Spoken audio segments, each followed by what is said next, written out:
Hello everyone, welcome back to my channel. আর আজকে আমি আপনাদেরকে দেখাবো চিলি চিকেন রেসিপি। সো ফার্স্টে হচ্ছে লবণ দিয়ে নিয়েছি পরিমাণ মতো, তারপর হচ্ছে আদা বাটা, রসুন বাটা দিয়ে দিলাম। আর চিকেনের পরিমাণটা আপনাদের মতো নেবেন। পরে হচ্ছে মরিচের গুঁড়া দিয়ে দিয়েছিলাম, তারপর হচ্ছে ধনিয়া গুঁড়া দিয়ে মশলার সাথে খুব ভালো করে চিকেনটাকে মাখাতে হবে। তারপর দিয়ে দিচ্ছি হচ্ছে 2টো ডিম। সো ডিম দেওয়ার পর ডিমের সাথে খুব ভালো করে মাখিয়ে নিব। তো মুরগির পরিমাণটা আপনাদের মতো নেবেন, সেই অনুযায়ী ডিম দিয়ে দিবেন। আর তারপর হচ্ছে ময়দা দিয়ে দিয়েছি 1 বাটি পরিমাণ। সো দেওয়ার পর ময়দার সাথে খুব ভালো করে মিক্সড করতে হবে।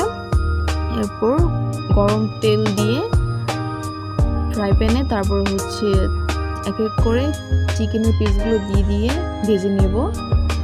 তো এটাকে দুবার ভাজতে হবে, মানে একবার ভাজার পর ঠান্ডা করে রেখে তারপর আবার একটু ভেজে নেবেন, তাহলে এটা ক্রিস্পি থাকবে। সো আমি আরেকবার দেখাতে ভুলে গেছি।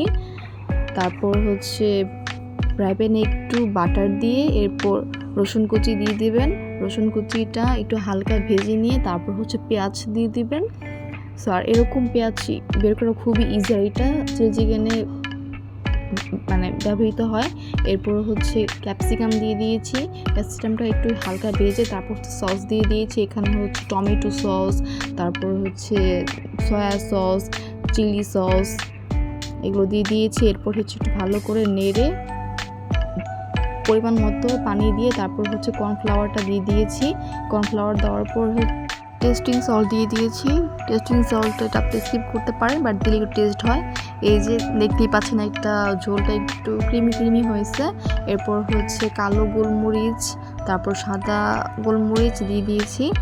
সো দেওয়ার পর একটু ভালো করে নেড়ে তারপর ভেজে রাখা চিকেনের পিসগুলো সেগুলো দিয়ে দিয়েছি। দিয়ে এবার সসের সাথে খুব ভালো করে মাখাবেন। আর যেই দিকে রাইস রান্নাটা হয়ে গেছে, আপনাদের সাথে রাইস রান্না অন্য একদিন শেয়ার করব।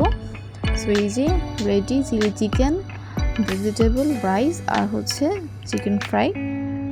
সো এটা আসলে খুব দারুণ হয়েছিল। বাসায় ট্রাই করার পর আপনারা ট্রাই করবেন আর অবশ্যই কমেন্ট করে জানাবেন কেমন হয়েছে, এবং সবসময় আমাকে সাপোর্ট করবেন, সাবস্ক্রাইব করে আমার পাশেই থাকবেন।